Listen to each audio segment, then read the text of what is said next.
আমাদের সমাজে এই নিয়ে বিতর্ক দেখা যায় যে আল্লাহ সুবহানাহু ওয়া তাআলা সর্বপ্রথম কি সৃষ্টি করেছিলেন।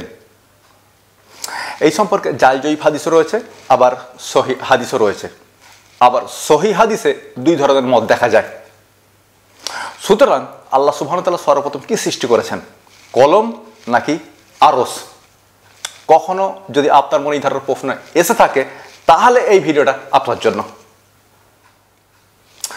কেননা আমি ভালোভাবেই জানি আপনি সঠিক উত্তরটা পাননি, আর যদি পেয়েও থাকেন তাহলে সেটা যুক্তি এবং দলিল ভিত্তিক পাননি।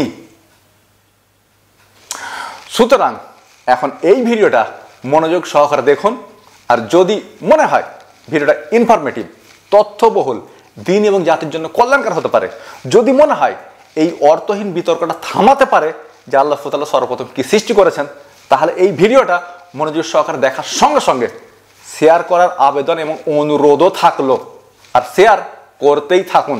এটা আপনার জন্য দিন প্রচারের একটা মাধ্যমও হতে পারে, আর দিন প্রচার করা ফরজ। সুতরাং শেয়ার করতে থাকুন। আর সম্পূর্ণ ভিডিওটা দেখার পর আপনার কি মনে হলো, আপনি কি মনে করলেন, আপনি কি ভাবলেন, সেটা অবশ্যই আমাকে কমেন্ট করে জানান। তবে আমি জানতে পারবো যে আসলেই আমি আপনাকে বোঝাতে পেরেছি কি না।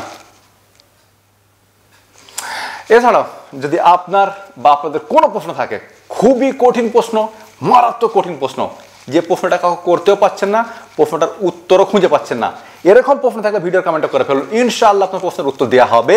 দুটো শর্ত রয়েছে, শিশুসুলভ প্রশ্ন করবেন না, আর 2 নম্বর শর্তটা হলো প্রশ্ন করে উত্তরের জন্য তাড়াহুড়ো করবেন না। প্রশ্ন করুন কঠিন, মারাত্মক কঠিন। যত কঠিন প্রশ্ন করবেন তত তাড়াতাড়ি উত্তর পাবেন ইনশাআল্লাহ।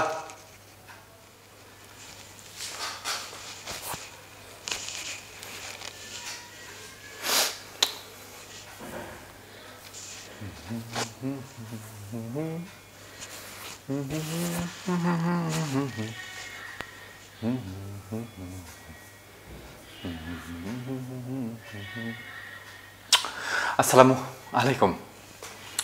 আমাদের একজন ভাই খুব সুন্দর একটা প্রশ্ন পাঠিয়েছেন।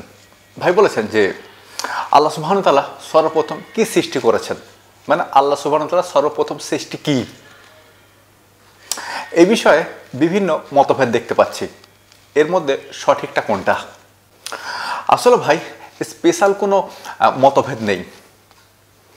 জাল-জয়ীফ হাদিসের কারণে একটা হাদিস আমরা শুনতে পাই, এবং সেটা হচ্ছে এটা, যেখানে মুহাম্মদ সাল্লাল্লাহু আলাইহি ওয়াসাল্লাম বলছেন যে হে জাবির, তোমার নবীর নূরকেই আল্লাহ সুবহানাহু ওয়া তাআলা সর্বপ্রথম সৃষ্টি করেছেন। রেফারেন্স হিসাবে বলা হয় এই হাদিস নাকি বুখারীতে আছে। আমি বুখারী সহ অন্যান্য হাদিসের গ্রন্থগুলো পড়েছি।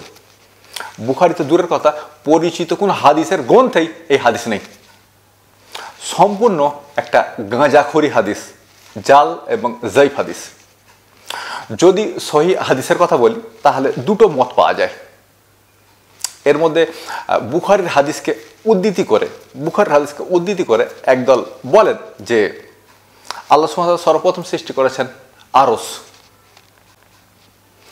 তারা হাদিস হিসাবে বুখারী থেকে তুলে নিয়ে আসে বুখারীর 3191 হাদিস, 3191 নম্বর হাদিস, মানে 3191 নম্বর হাদিস, যেখানে মুহাম্মদ সাল্লাল্লাহু আলাইহি ওয়াসাল্লাম বলছেন যে কানাল্লাহু, শুধুমাত্র আল্লাহ সুবহানাহু ওয়া তাআলা ছিলেন, ওয়ালাম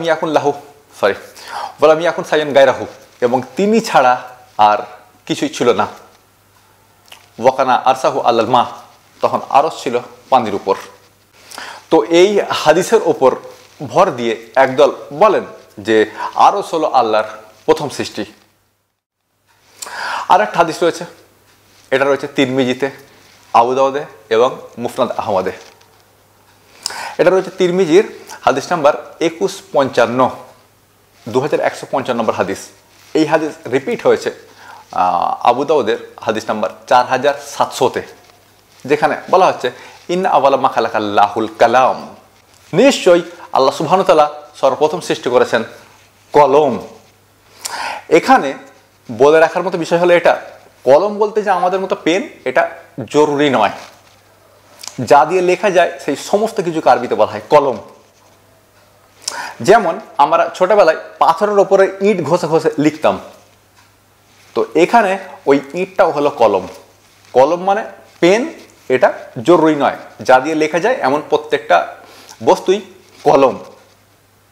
তো এই হাদিসে আল্লাহ সুবহানাহু ওয়া তাআলা সেটাই বলছেন, বা এই হাদিসে মুহাম্মদ সাল্লাল্লাহু আলাইহি ওয়াসাল্লাম সেটাই বলছেন যে আল্লাহ সুবহানাহু ওয়া তাআলা সর্বপ্রথম সৃষ্টি করেছেন কলম। এখন প্রশ্ন হবে, সর্বপ্রথম আরশ সৃষ্টি হয়েছে নাকি সর্বপ্রথম কলম সৃষ্টি হয়েছে? মানে আল্লাহ সুবহানাহু ওয়া তাআলা সর্বপ্রথম আরশ সৃষ্টি করেছে নাকি সর্বপ্রথম কলম সৃষ্টি করেছেন? একটা ছোট মতো উদাহরণের সাহায্যে ব্যাপারটা বুঝে নেওয়া সম্ভব।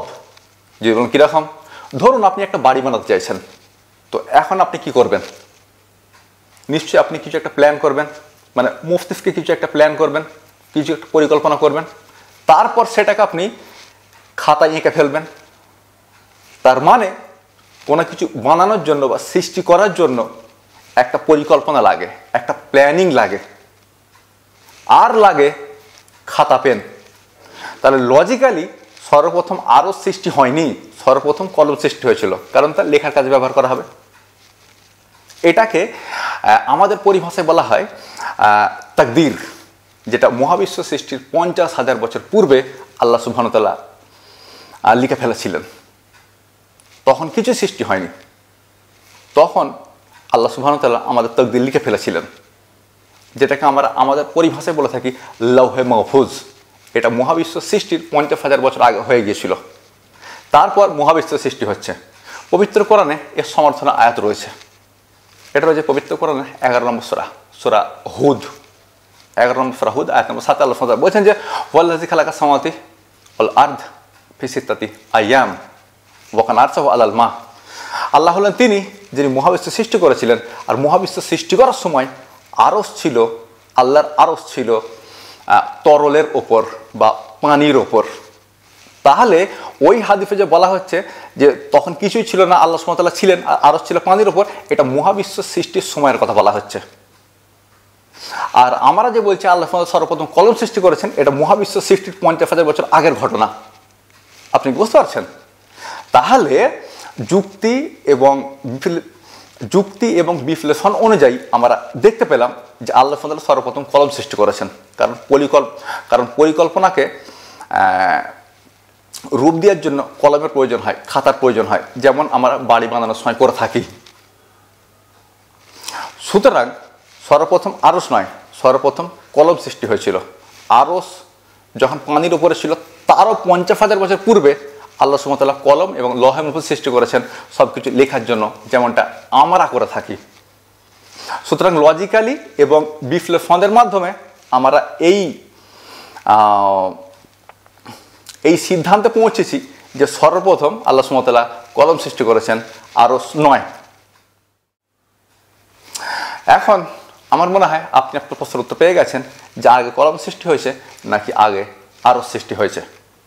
এখন যদি মনে হয় ভিডিওটা ইনফরমেটিভ, তথ্যবহুল, দিন এবং জাতির জন্য কল্যাণকর হতে পারে, এই অর্থহীন বিতর্কটা থামাতে পারে যে আগে আরশ সৃষ্টি হয়েছে নাকি আগে কলম, তাহলে ভিডিওটা শেয়ার করার আবেদন অনুরোধ রেখে বক্তব্য শেষ করলাম।